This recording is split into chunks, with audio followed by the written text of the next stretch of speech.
Ready? Okay, great. Hi. Hi, can everyone hear me? Hi, Yes. hi. Yes. Well, welcome everyone.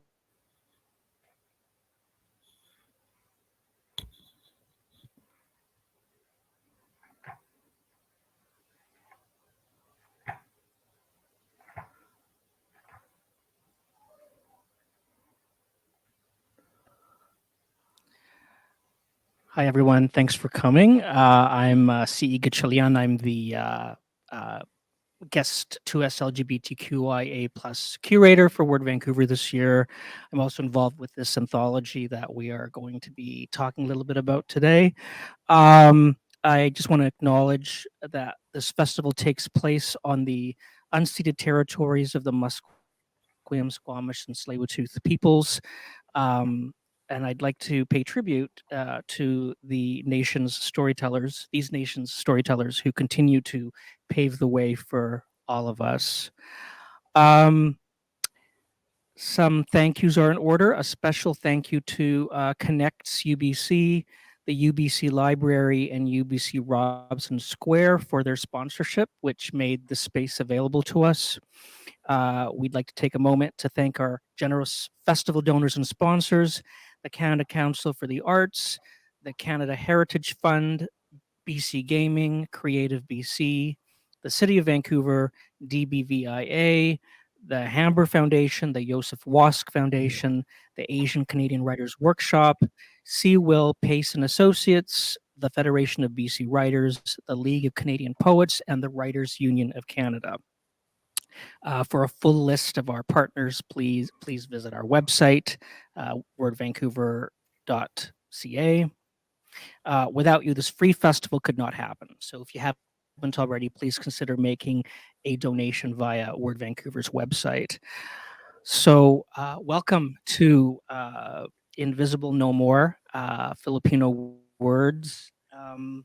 As I alluded to just a minute ago, I'm involved. I'm actually one of the co-editors for an anthology that's coming out from Cormorant Press in November called Magdaragat. It's an anthology of Filipino-Canadian literary writing. It's the first, I believe it's the very first such anthology to be published by a commercial press. So it's a pretty landmark event in Canadian literature. And it's coming at a time when the Filipino population in Canada is fast approaching 1 million. So it's timely, to say the least. So it's been a great joy to be part of the editorial team for this anthology. I'm joined today by my two wonderful co-editors, Teodoro Alcuitas on the left, and um, joining us from Tkaronto or Toronto, Patria Rivera. So we're the editorial Hi. team for Magdaragat. Um, and Leah Ranada here is one of the contributors to the anthology, and they will all be reading from their contributions in just a moment. So, yeah, so that moment is now. So, without further ado, we'll start the readings. We're going to start with Leah Ranada. Uh, Leah Ranada's writing is informed by her childhood in Metro Manila and eventual move to Vancouver in 2006, where she made writing her permanent home. In 2013, she attended the Writers Studio at SFU. She released her debut novel, The Cine Star Salon, published by New West Press in 2021, and is very honored to have her story included in Magdaragat, an anthology of Filipino-Canadian writing, once again coming out from Cormorant Books in November. Leah's works have also been published in On Spec, Room Magazine, Santa Ana River Review, and elsewhere. So please welcome Leah Ranada.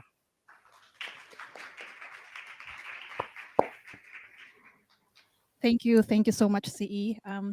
Can people hear me? Yes? Yeah, my voice is kind of soft, so I like to check. So like I said, I'm very honored to be a part of this anthology and also of this event. Thank you so much for coming in here and to those who are connected remotely. So I'm reading the first few pages of my short story in the anthology called Foragers. The tiki torches are Papa's idea, even though he hates everything capricious. Iris has never been to Boracay, he says by way of explanation. And I barely stop myself from saying, neither have we. The flames make the hot June evening hotter. The hedges around Iris's small backyard crackle in the sweltering air. She looks like Kate Blanchett, Paolo says. I glare at my older brother until he realizes how weird he is, gushing about Papa's new girlfriend. But the night has started out weird anyway. I showed up at Iris's townhouse, 4 on the dot, finding Paolo practicing card tricks in the living room, our fathers taking torches in the backyard. Iris was still at work. When she arrived, it seemed like she knew something was up. My father had provided just enough hints to intrigue, but she had not anticipated the presence of his children in her home. Her smile was wide and stiff when Papa introduced us, his voice booming with pride. I excused myself to the kitchen, her kitchen, and busied myself mincing herbs on the marble countertop, picking up any bits that strayed from the chopping board. Paolo bowed and started performing card tricks. Iris relaxed. She laughed throatily, her smooth, wintry face alight, when a coin disappeared in Paolo's hands and he plucked it from behind her ear. I'm speechless. Can you do it again? The bay window overlooking the backyard frames Papa and Iris perfectly. A torch at the end of each table, pearly white tablecloth and serviettes, on which Papa has set Iris's Noritake dining set and crystal wine glasses. I have picked the bottle of rosé sitting in an ice bucket near the tall, clear vase of sunflowers. The blooms face the aquamarine bar of Jericho Beach beyond the hedge.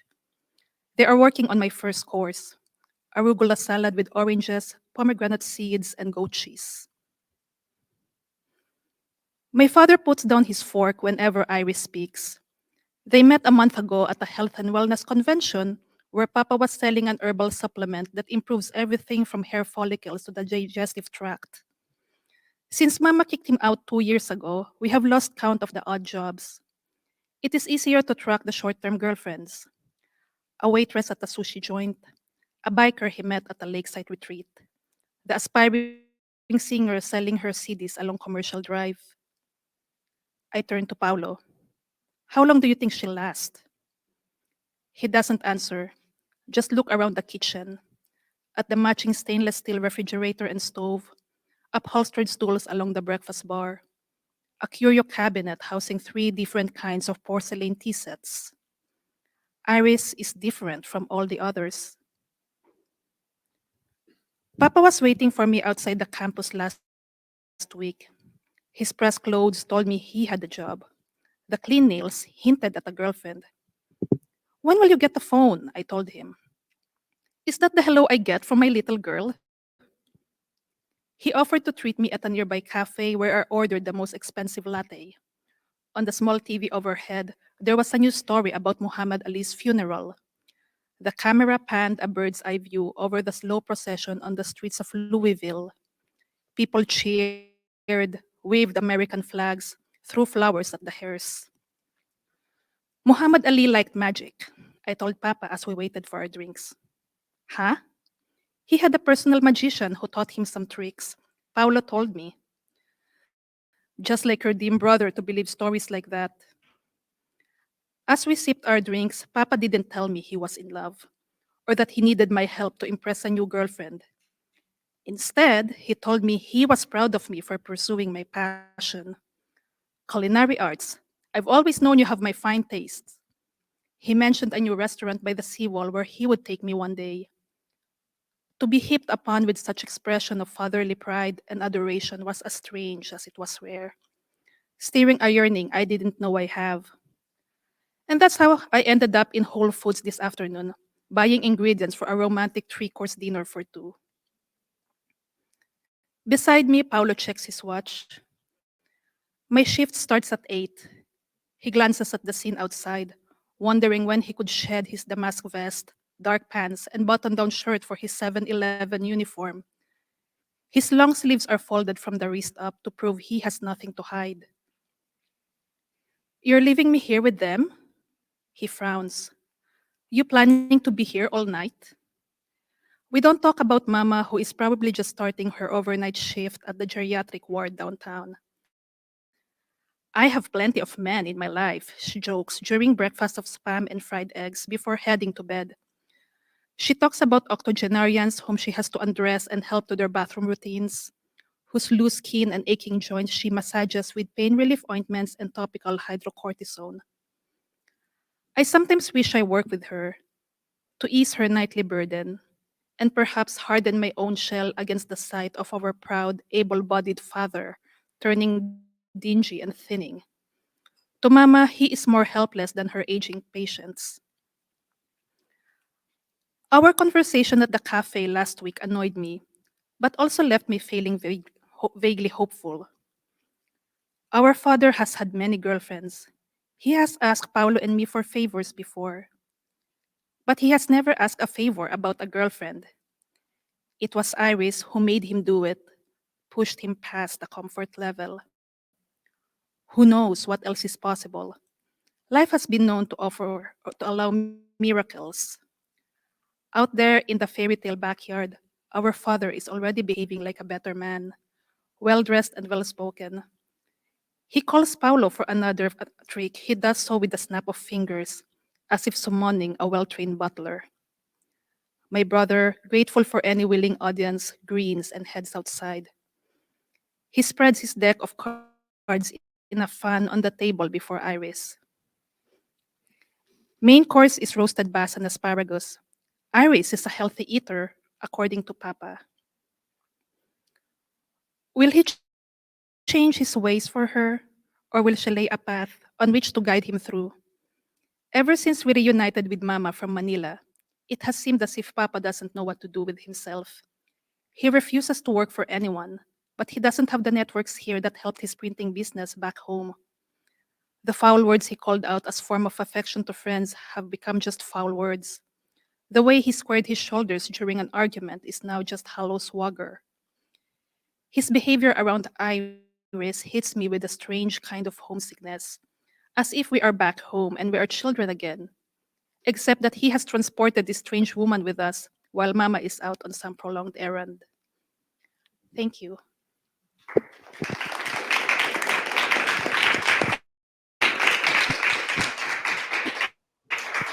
Great. Thanks. Thank you, Leah. Our next reader is Teodoro Alcuitas. Teodoro Ted Alcuitas is editor and publisher of Philippine-Canadian-News.com, the first and only online newspaper linking the Filipino diaspora in Canada. A longtime community journalist that spans 4 decades, starting when he started. Let's try it again. He is a longtime community journalist and whose career spans 4 decades, starting when he started the first Filipino newspaper, Silangan in Western Canada in 1976. Please welcome Teodoro Alcuitas.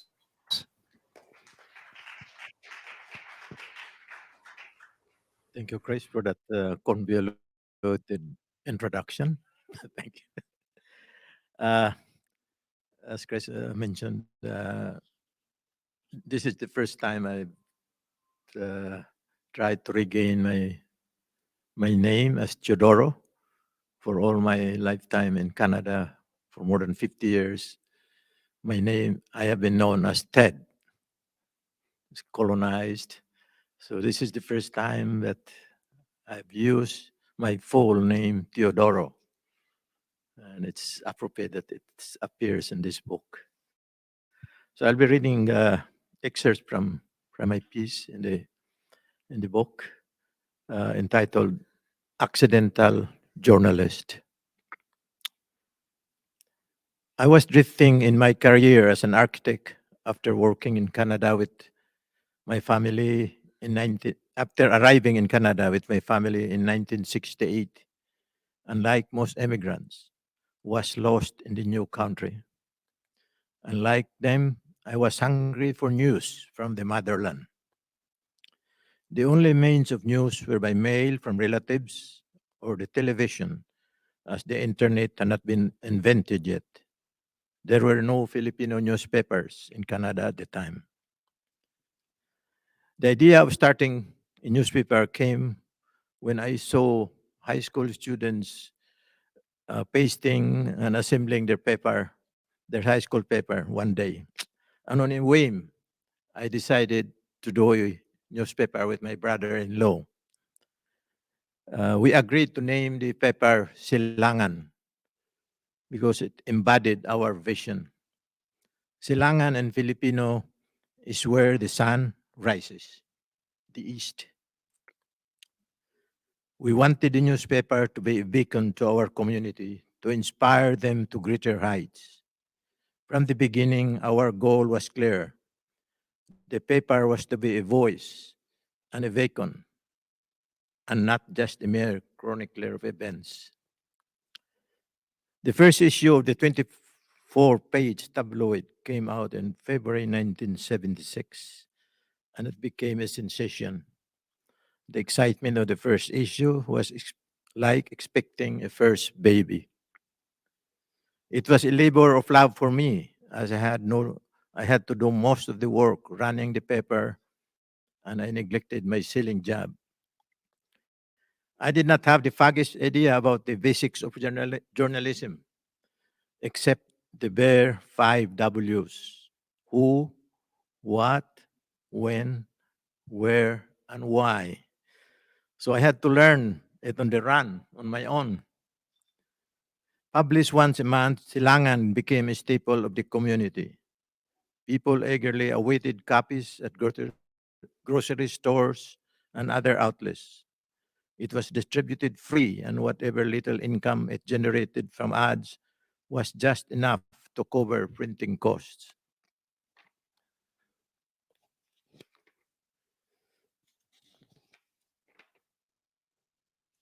I was becoming increasingly restless when the paper existed for 5 years, and I sold it because I could no longer handle the pressure of running and financing the paper. So in 1981, I sold the paper to a group of Filipinos in Winnipeg, and they continued the paper, although they changed the name to the Filipino Journal. So it is still existing right now, the, probably the oldest print newspaper in Canada, Filipino newspaper in Canada. But when I saw the paper, I was becoming increasingly restless over not being able to write about the Philippines situation, because at the time, in 1981, most Filipinos would know Senator Benigno Aquino was assassinated by President Marcos, the father of the current president in the Philippines. So I thought of venturing into another publication precisely because I was prohibited by my sale of the Silangan to not compete within 2 years. It was only after 2 years I was able to start another paper, and I called it Kalayaan. It was an appropriate name because the Philippines was fighting for its freedom at that time. So defying traditional journalistic standards, I reluctantly took up the leadership of the anti-Marcos movement that formed in Winnipeg soon after the Aquino assassination on August 21, 1983. The August 21 movement was the vanguard of the anti-Marcos opposition in Canada. Kalayaan had a busy time covering the series of events in the city that included the visits of Agapito Bots Aquino, brother of the slain senator, and other Philippine personalities. When Kalayaan carried advertising from the Bank of Nova Scotia, I was asked by the local anti-apartheid group if I was willing to withdraw the bank's ad as it was doing business in South Africa. It was a lucrative contract for a small newspaper like mine, but I did not hesitate to cancel it in support of the anti-apartheid movement. The paper exposed the extravagance of the Philippine government in maintaining a large consulate in Winnipeg. A poor country like the Philippines did not need to rent a whole floor of a downtown office building and employ 10 people. I compared it to the Japanese consulate, which occupied only a quarter of the space in the same building. The story was picked up by the Winnipeg Free Press and the controversy erupted. Soon after, the consulate was closed. I bore the brunt of the blame for its closure from some people in the community. My expose perhaps contributed to the consulate's demise, although it was a decision made by the Philippine government. But it was in issues related to racism that I found myself most embroiled. The indigenous community and people of color were fair game for the mainstream media, and headlines scream of crimes allegedly committed by them. I cannot understand why only indigenous people and people of color were identified in crime reporting. Our race was always identified, while the race of people of European ancestry was not. I helped organize a meeting with mainstream media and community leaders to discuss the issue of racialized reporting of crime news in the city. Media representative argued that there was no racism in the reporting. The identification of race was germane to the story. One incident involving some Filipinos during Folklorama was reported by the Winnipeg Sun, whose headlines scream Filipinos in fracas, and whose articles warn of potential trouble during Folklorama, a practice of sensationalizing news involving people of color. This happened after our meeting with media representatives, and I thought if the media will not respond to our concerns, maybe we should hurt them in their own pocketbook. I called for a boycott of the paper and asked some people to call and cancel their subscription. Some Filipino mothers called the Winnipeg Sun to tell them that their boys would no longer be distributing the paper if the discriminatory practice continued. Corner stores that sold the paper also called to say that they would stop selling the Sun. The editor of the time, Kelly Armstrong, called and asked me to hold up on my call for a boycott. I said it was too late, as Kalayaan was on its way to the printers with my editorial for a boycott on it. The move prompted an editorial response from the Sun, explaining their side. It was the first time a major newspaper outlet in the city had acknowledged their actions, which was a major victory for the Filipino community. I thought of expanding Kalayaan to other communities in Winnipeg in the hope of increasing circulation. The paper became a magazine, and I named it Mosaic to reflect the diversity of the city. Personalities that were featured included Elijah Harper, the first indigenous member of the Manitoba legislature, and Evelyn Lau, the acclaimed Chinese Canadian poet and author. But despite my efforts, however, the publication did not become a viable financial operation and folded after a year. I moved to the West Coast in 1992 and was invited to write for different publications here in town. Uh, in early 2009, I tried to revive Silangan with the first tabloid issue in April. It lasted for 10 issues until January 2010. I have to close it. I then moved to the Philippine Asian News Today as senior editor, but in 2014, I left the newspaper and started my own current website, the Philippine-Canadian-News.com. Today, at 83 years old, I'm still doing what I love to do, telling and sharing the stories of our community. We haven't reached 1 million views yet, but I will keep writing with that goal in mind, one click at a time. Working for 46 years as an accidental journalist in Canada has not always been easy, but I have thoroughly enjoyed it, and I am truly grateful that I have chosen this path. Thank you.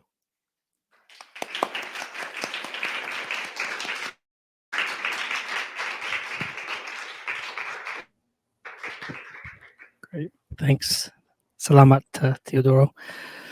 Our final reader is another member, the third member of the editorial team, Patria Rivera, Filipino-Canadian poet, writer, and editor. Patria Rivera's first poetry collection, Puti, published by Frontenac House Media in 2005, was shortlisted for the 2006 Canadian Trillium Book Award for Poetry.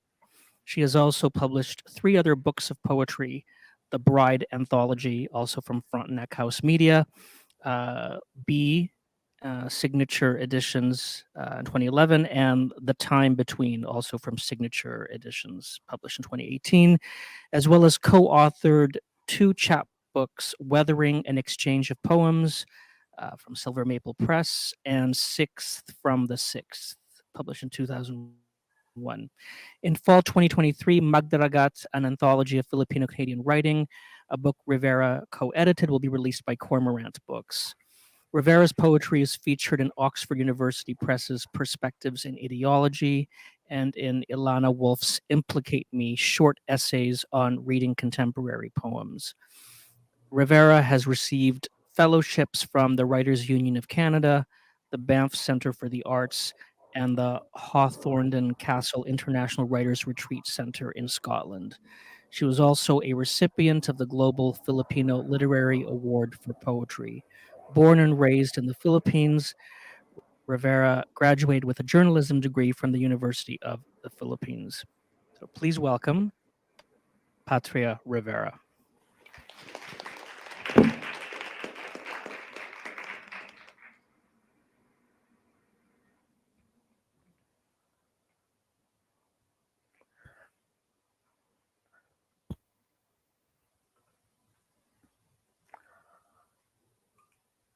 Thank you, Chris.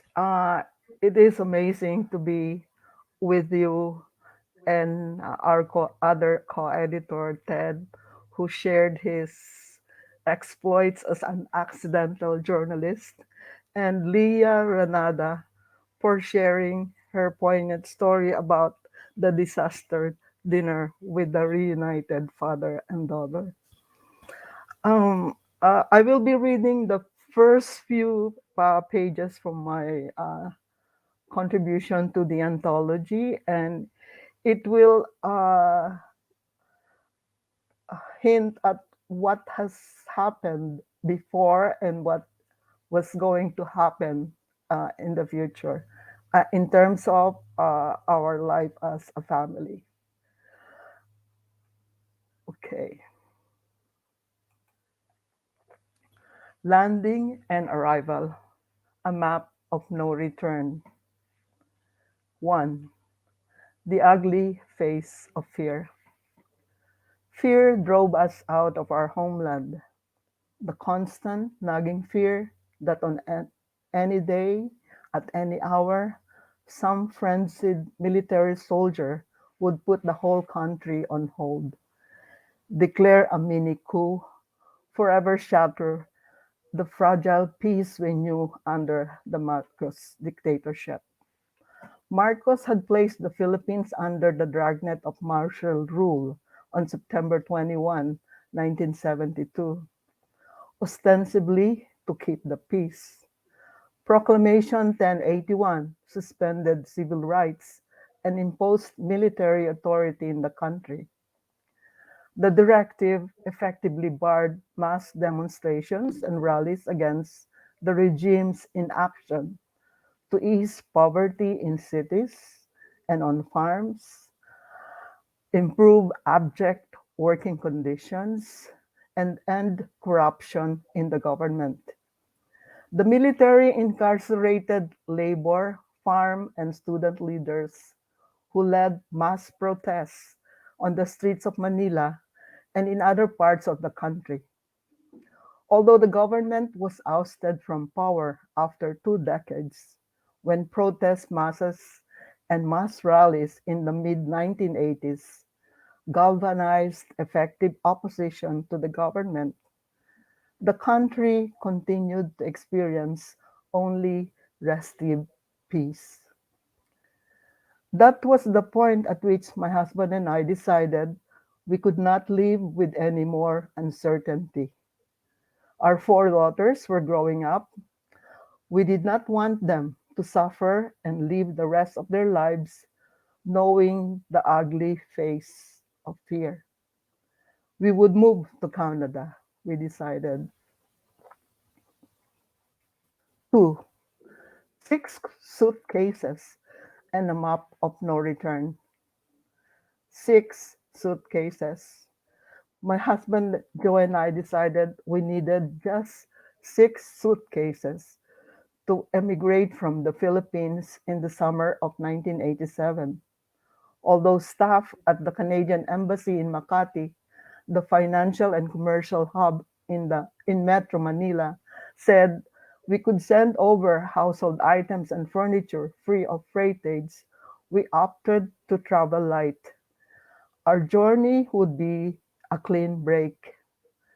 No baggage from our past, just our clothes, shoes, and some money in the bank to ride us over in the first few months. We had earlier sold our house, so there would be no home to go back to. We were homeless and propertyless now.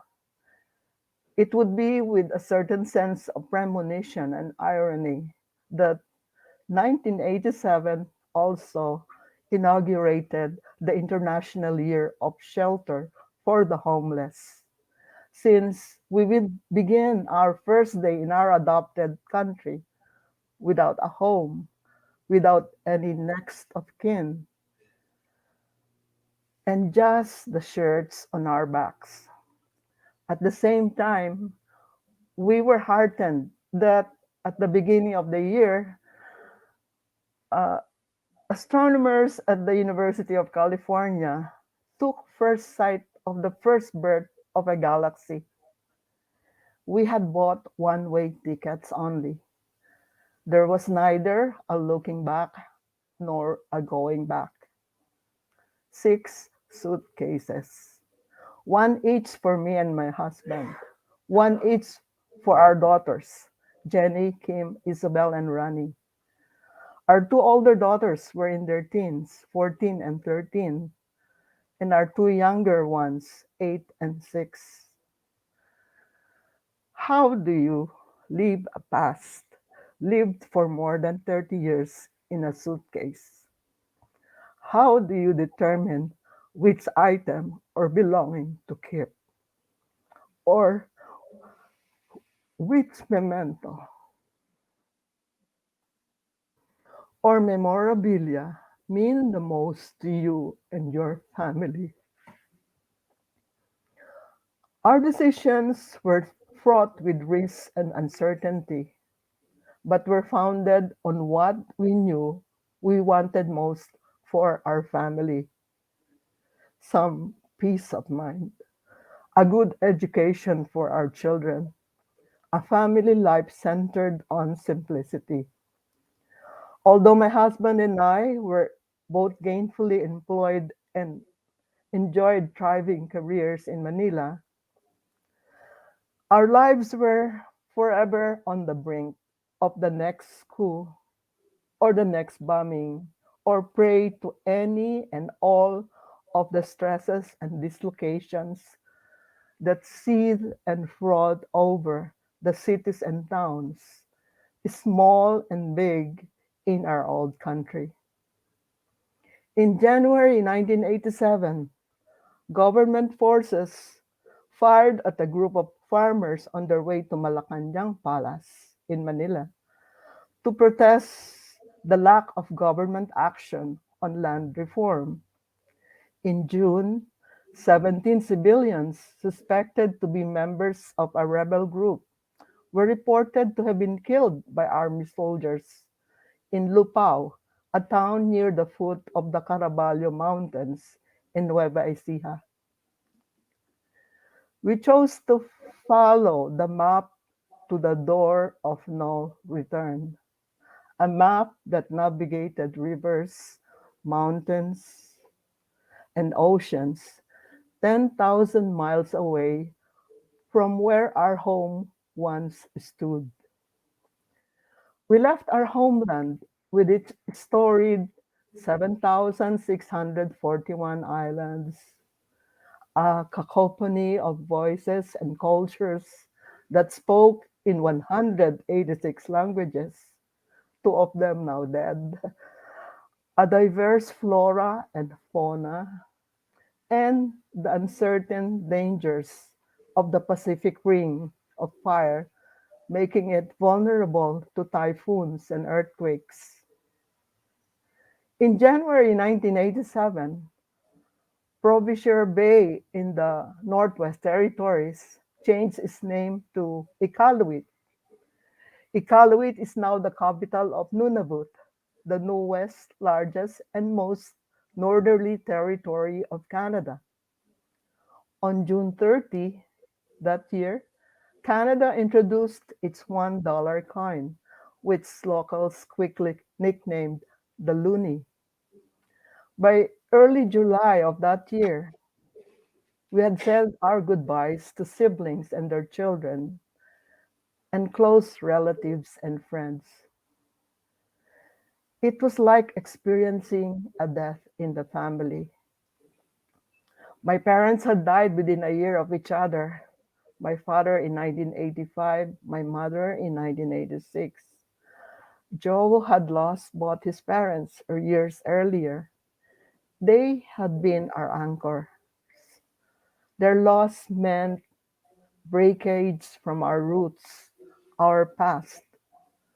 We felt like orphans needing to heal. We were saddened but determined and ready to live for good.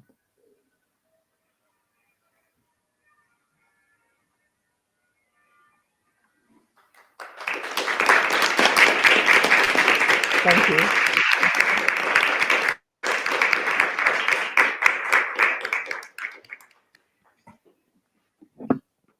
Great. Thank you. Thank you, Patty. All right, so let's chat. So my first question is for Teodoro.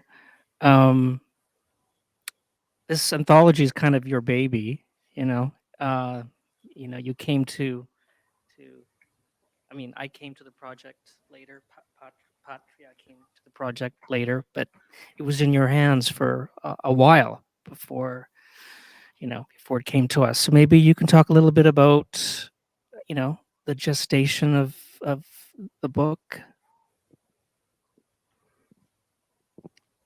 Yeah, this book is a long journey. It started, actually, it was the late Jim Wong Chu, the founder of the Asian Canadian Writers Workshop in Vancouver, and the publisher of the Rice Paper magazine, who inspired me and kept prodding me to write an anthology for Filipinos.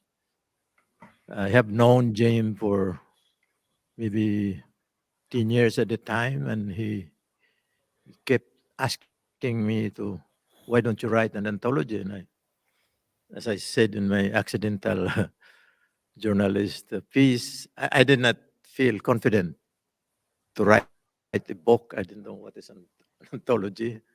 I have to Google how do you write an anthology. So that was maybe in 2015 when this idea started. So James, as you know, he was a very persistent person. You know, those who know him will attest to that. He never gave up. So I keep pushing him back. Said, Jim, I don't know how to do this. And eventually he said, Ted, you don't have to do it on your own. You can ask other people to help you edit it. So I said, oh, well, that makes it a little easier. So I broached the idea to, I don't know how many people I can remember, you know, if they want to work with me. And somehow nobody took the offer until I met this guy, Chris. So I sort of knew Chris in my research, the rice papers. This must be Filipino writer. So I wanted to interview him, but that interview was cancelled. Later on, we agreed to meet for coffee. It was a rainy day in Vancouver at that chocolate house. Yeah, I can't remember. So that was the first time. So that was the first time we met. Yeah, right. Yeah.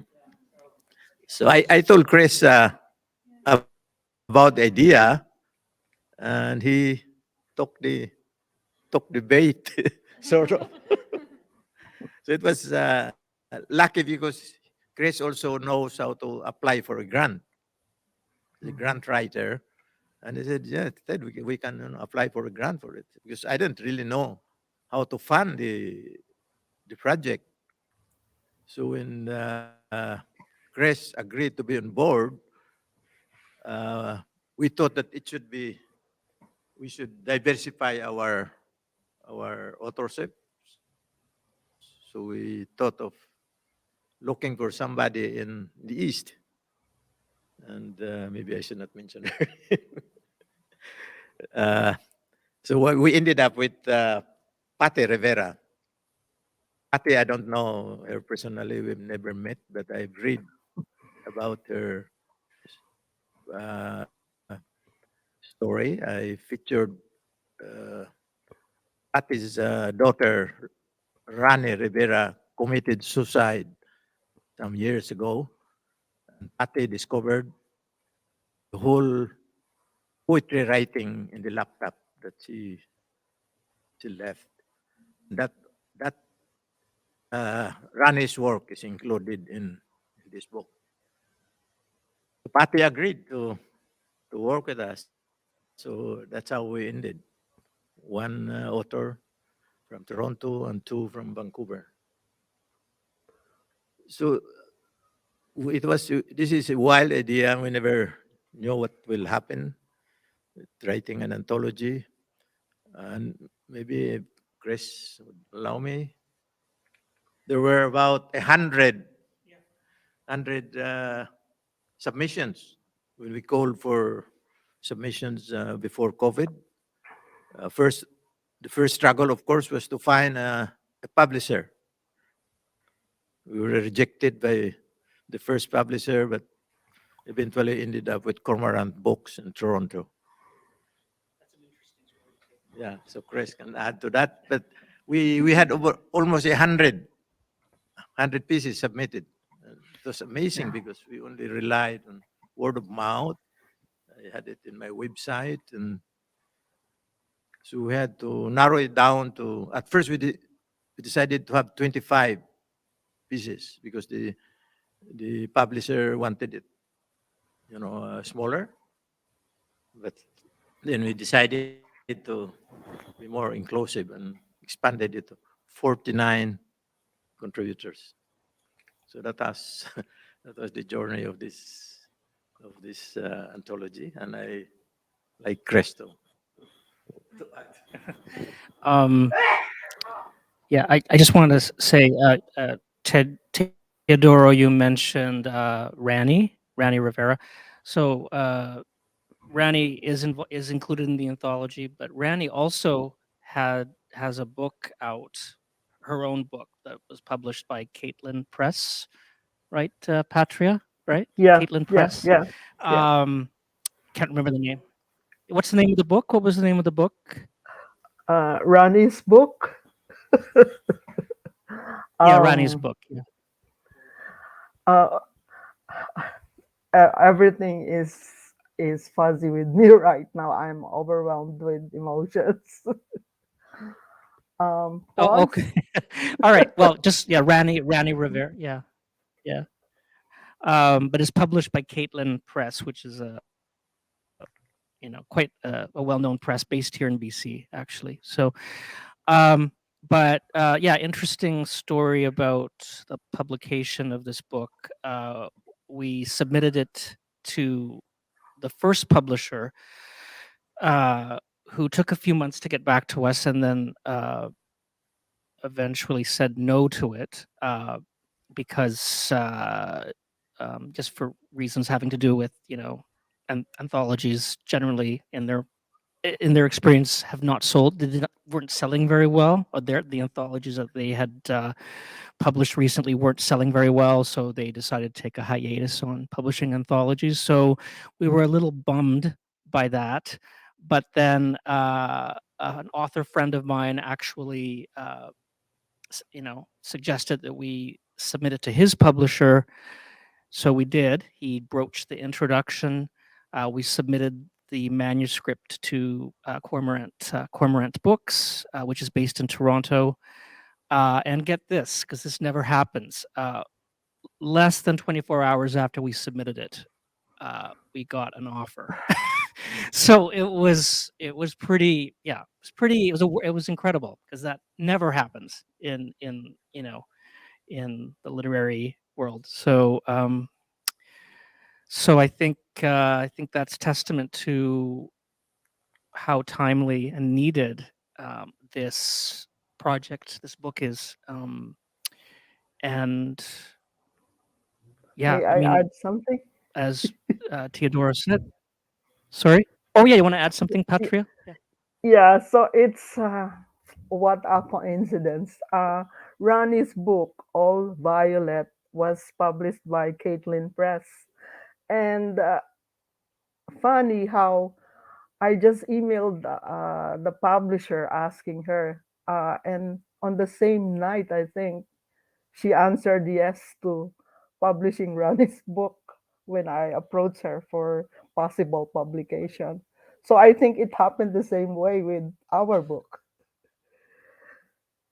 Magdaragat, Yeah, when, it's a yeah, definite, yeah.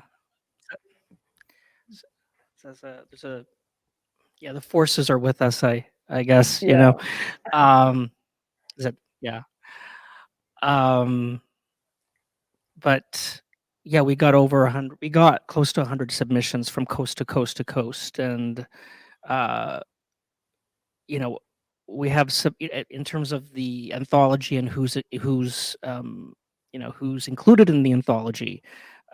We have authors from every part of Canada. Not just the major centers like Vancouver, Toronto, but we have representation from from the Yukon and from Atlantic Canada, places where you wouldn't ordinarily think that there are necessarily a lot of Filipinos, but we're actually everywhere.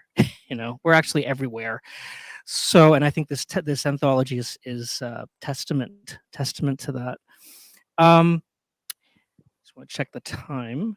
Yeah, I just maybe this question is for Leah. Um, so, I mean, you're part of this anthology. Why do you think this anthology is important? First of all, I want to thank you, Theodoro and Chris, for sharing the history of the anthology. I feel doubly honored now to be in it because of the struggles it has gone through. mhm, I think the anthology is very important because, especially for future generations of Philippine Canadians and other incoming Filipinos coming to the country, because it I think it makes our identity more resilient, and to see our people as part of the literary fabric.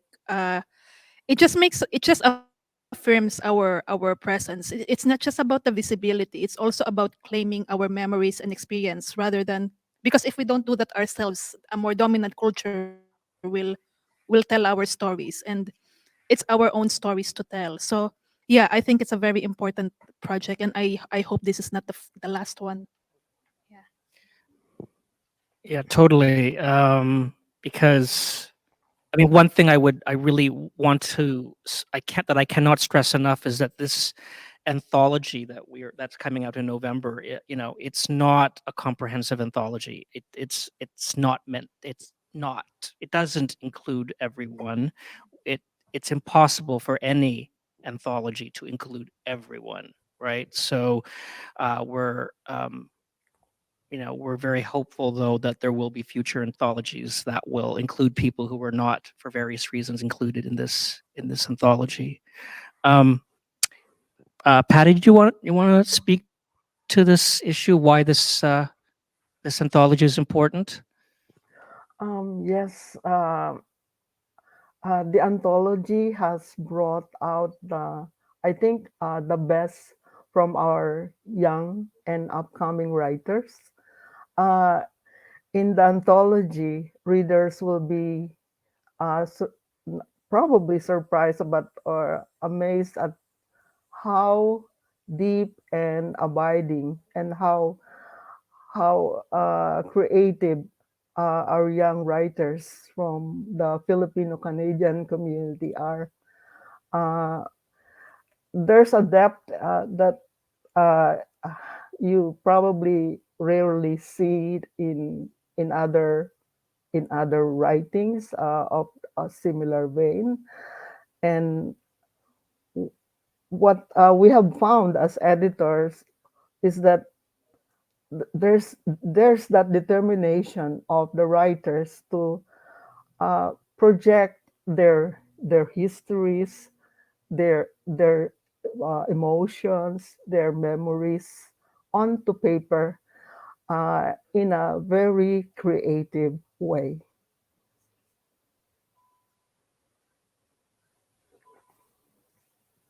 So Great. there's a Thanks. lot to Thanks, be Patty. Yeah, surprised with. Yeah. Mhm.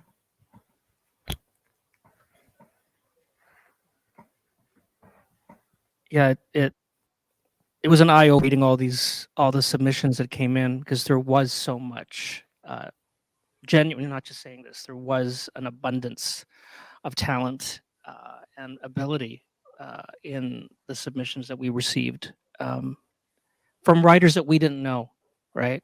I mean, Yeah. there was a core group of writers that we did invite to be part of the anthology from the beginning, but then we did an open call. Most of the submissions, or most of the pieces that ended up in the anthology, are were the result of this open call from writers that we didn't know.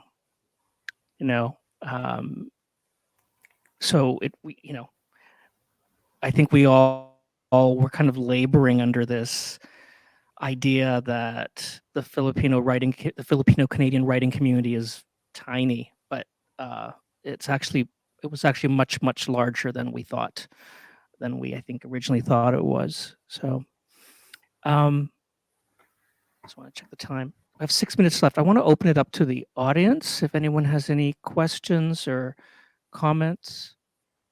Yeah, JP. Yeah.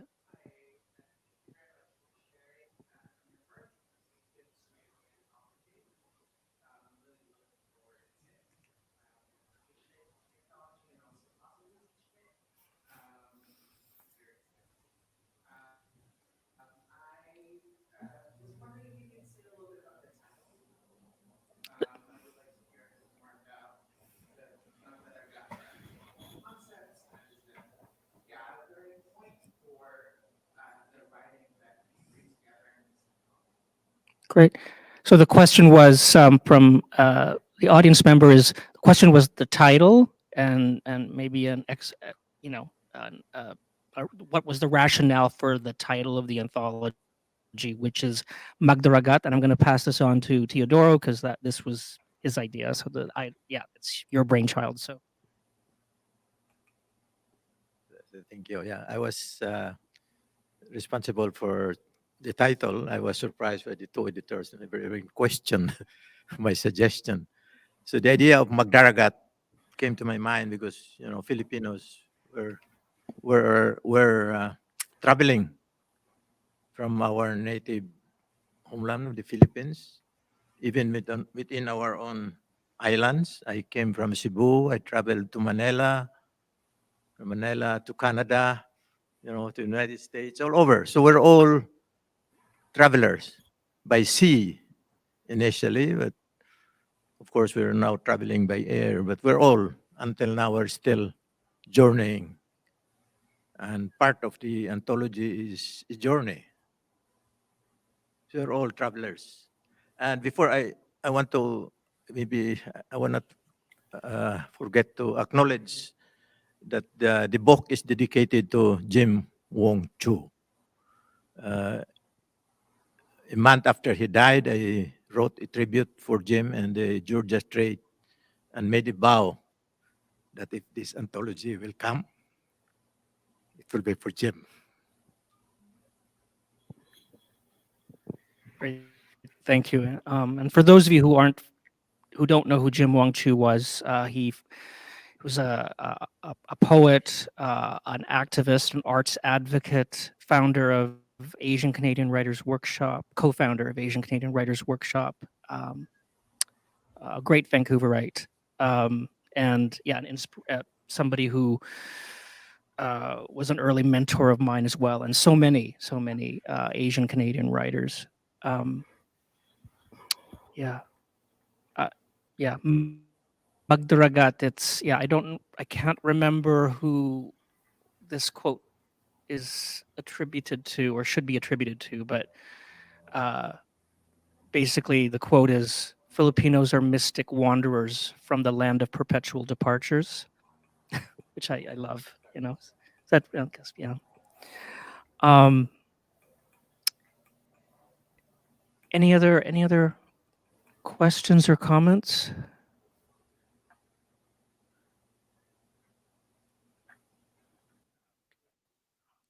All right. Oh, okay, we have a couple. Oh, yeah. Yes. Did you see any strong themes that are coming out in terms of the writing, and was there any difference in those themes based on whether the migration story, whether people were more recent immigrants or?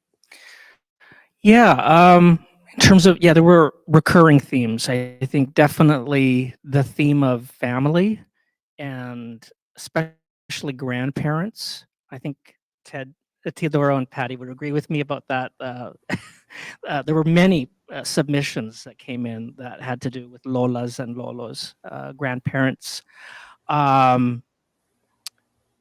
Relationships with the homeland, the Balikbayan box, right?